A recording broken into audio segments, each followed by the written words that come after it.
एक 17 साल का नशे में धुत युवा जो अपनी गाड़ी से 2 लोगों को कुचलकर मार देता है और सजा मिलती है 300 शब्दों का निबंध। क्या ये जस्टिफाइड है? 25 साल की उम्र तक उसको लाइसेंस नहीं मिलेगा, क्या ये जस्टिफाइड है? युवा पुणे में पोर्शे टाइकन को 160 किमी घंटा की रफ्तार से चला रहा था, लेकिन उसने अकेले ही 24 साल के अनीश अवधिया और अश्विनी कोस्टा की जान नहीं ली। इसके पिता प्रमुख निर्माता विशाल अग्रवाल, जिन्हें कल सुबह संभाजी नगर में गिरफ्तार किया गया है, वो भी उनके हत्यारों में शामिल नहीं है, बल्कि 2 आईटी इंजीनियरों की हत्या के जिम्मेदार एक जाटिल तंत्र है जो कई संस्थानों ने अपने कर्तव्यों को ध्यान रक्षण और कानून का पालन नहीं करके इस भयानक घटना को अंजाम दिया है। यहाँ कुछ हत्यारे हैं जो इस दुर्घटना में शामिल थे। अधिकारियों ने मार्च से इस लग्जरी सेडान को उचित पंजीकरण या लाइसेंस प्लेट के बिना शहर की सड़कों पर चलाने की अनुमति दी है। एक ऐसी प्रणाली जो कम ओवर में ड्राइवरों को पकड़े जाने की संभावना पर बेमुश्किल कलाई पर थप्पड़ मारकर छोड़ देती है। एक प्रतिष्ठान जो नाबालिगों को शराब परोसने में बहुत खुश है, जबकि अधिकांश भारतीय राज्यों में शराब पीने की कानूनी उम्र 21 वर्ष और महाराष्ट्र में 25 वर्ष है। एक ऐसी प्रणाली जो नशे में गाड़ी चलाने, बिना लाइसेंस के गाड़ी चलाने या ओवर स्पीडिंग जैसे अपराधों के लिए दंड लागू करने से आंखें मूंद लेती है, खासकर जब अपराधी अमीर, फेमस और शक्तिशाली होते हैं। दुर्घटना के दूसरी तरफ की बात करें तो यहाँ एक न्याय प्रणाली है जिसने हिरासत के 15 घंटे के भीतर अपराधी को जमानत दे दी, जिसमें 300 शब्दों का निबंध, 15 दिनों के लिए यातायात पुलिस की सहायता करना और मनोचिकित्सक की मदद लेना शामिल था। अदालत से इसे वयस्क रूप में देखने को अनुरोध किया था, हालांकि अदालत ने इस अनुरोध को खारिज किया और जमानत के साथ नाबालिग नियम अधिनियम के तहत शर्तें लगाई। पुणे पुलिस कमिश्नर ने बताया है कि दुर्घटना से पहले युवा ने 2 पब्स में कुल 48,000 रुपए खर्च किए थे। कौसी पब से प्राप्त बिल में उस नाबालिग और उसके दोस्तों के लिए सर्विस शराब की लागत दिखाई गई। बाद में समूह ब्लैक मैरियट पहुंचा था और फिर दुर्घटना हुई। एसीपी मनोज पाटिल ने कहा है कि सीसीटीवी फुटेज में दिखाया गया है कि युवा ने गाड़ी चलाने से पहले शराब पी रखी थी। रक्त सैंपल के परिणाम अभी बाकी हैं, लेकिन पुलिस ने पहले ही 17 साल के युवक के खिलाफ मोटर वाहन अधिनियम की धारा 185 लागू की है। ये वो मूल्य है जो मजिस्ट्रेटों ने हमारे जीवन पर लगाया है। इस तरह के तुच्छ शर्तें खुलेआम युवा पीड़ितों के परिवार के दुख का उपहास उड़ाती हैं।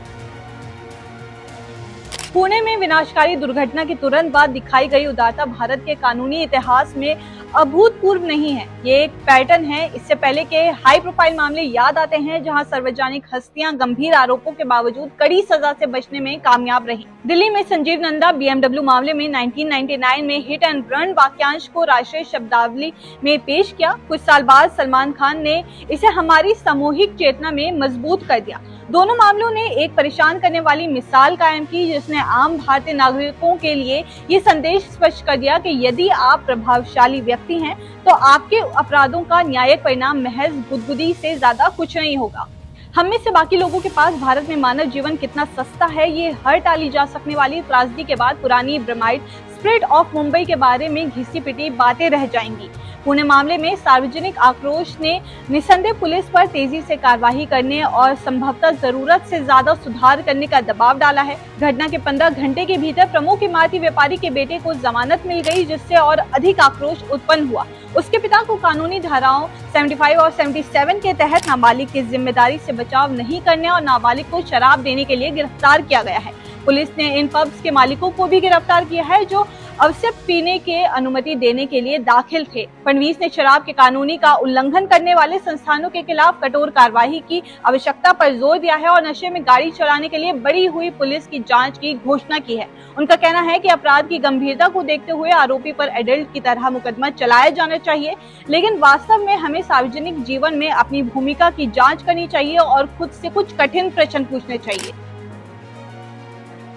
अश्विनी कोस्टा और अनीश अवधिया हमारे पड़ोसियों की तरह ही प्रतिभाशाली, होनहार व्यक्ति थे जो सफल करियर बनाने की कगार पर थे। लेकिन अगर वो हमारे जैसे लोग नहीं होते तो क्या हम इस तरह का व्यापक आक्रोश देखते? भारत में हर साल हजारों लोग ऐसी मौतें होती हैं जिन्हें टाला जा सकता था और गरीब और हाशिए पर रहने वाले लोग आसमान रूप से प्रभावित होते हैं। फिर भी उन पर किसी का ध्यान नहीं जाता, क्योंकि केवल कुछ मौतें ही सार्वजनिक रोष को भड़काती प्रतीत होती हैं, जब तक कि इसका पैमाना इतना बड़ा न हो कि सार्वजनिक उदासीनता के पर्दे से छिप ना सके। 2023 के उड़ीसा ट्रेन टक्कर को ही ले लें, जिनमें 290 से अधिक लोग मारे गए थे, जिनमें से अधिकांश सामान्य श्रेणी के डिब्बे में थे।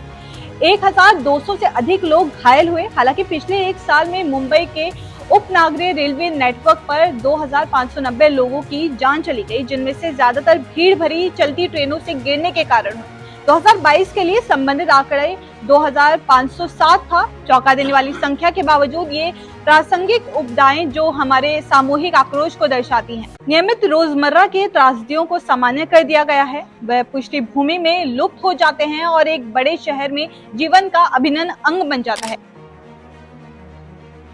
और ये सिर्फ ट्रेनें नहीं हैं, भारतीय हर जगह रोकी जा सकने वाली ट्रेजेडीज में मर रहे हैं। वो सीवरों में मर रहे हैं। सरकारी आंकड़ों के अनुसार 1993 से अब तक सीवर की सफाई दौरान 1035 लोगों की मौत हो चुकी है। ये मौतें औसत प्रति वर्ष 300 से 500 से अधिक होती हैं और ये केवल बताए गए आंकड़े हैं। यकीनन ये वास्तविक आंकड़ों के रिफ्लेक्ट नहीं करते हैं। भारतीय पटाखा फैक्ट्रियों की मौत के जाल में फंसकर मर रहे हैं। 2012 में शिकाशी फैक्ट्री विस्फोट में 40 लोगों की मौत के बाद 2014 के बाद से इसी तरह की घटनाओं में 298 लोगों की जान चली गई है। बहुत से लोग अत्यधिक गर्म होते ग्रह, भीषण गर्मी और ठंडी लहरों और नियमित बाढ़ के कारण मर रहे हैं। हजारों भारतीय बिजली की चपेट में आ रहे हैं, मैनहोल में गिर रहे हैं और निर्मित फ्लाईओवर से गिर रहे हैं, अवैध होर्डिंग्स के नीचे दब रहे हैं, आवारा जानवरों द्वारा कुचले जा रहे हैं और आवारा मवेशियों से होने वाले घातक दुर्घटनाओं में मर रहे हैं। क्या इनमें से कोई भी मुद्दा चुनावी मौसम में प्रचार करने वाले राजनीतिक दलों के घोषणा पत्रों पर है, या हम मंगलसूत्र, मंदिर और मुसलमानों के बीच झूलकर खुश हैं? ये चयनात्मक ध्यान हमारी सहानुभूति के बारे में एक व्यापक परेशान करने वाली सच्चाई को उजागर करता है। ये केवल तभी होता है जब हम पीड़ितों में खुद को प्रतिबिंबित देखते हैं कि हमारी सहानुभूति स्वतंत्र रूप से बहती है। हमारी कंपैशन अक्सर कंडीशनल, सर्कमस्टेंशियल होती है और हर किसी के लिए नहीं होती है। जैसा कि हम अनीश अवधिया और अश्विनी कोस्टा की मौतों पर विचार करते हैं, हमें अपने सामूहिक नैतिक अनधब्बों का सामना करने के लिए खुद को भी मजबूर करना चाहिए, क्योंकि हमारी उदासीनता हमें इससे बाजीगर बनाती है।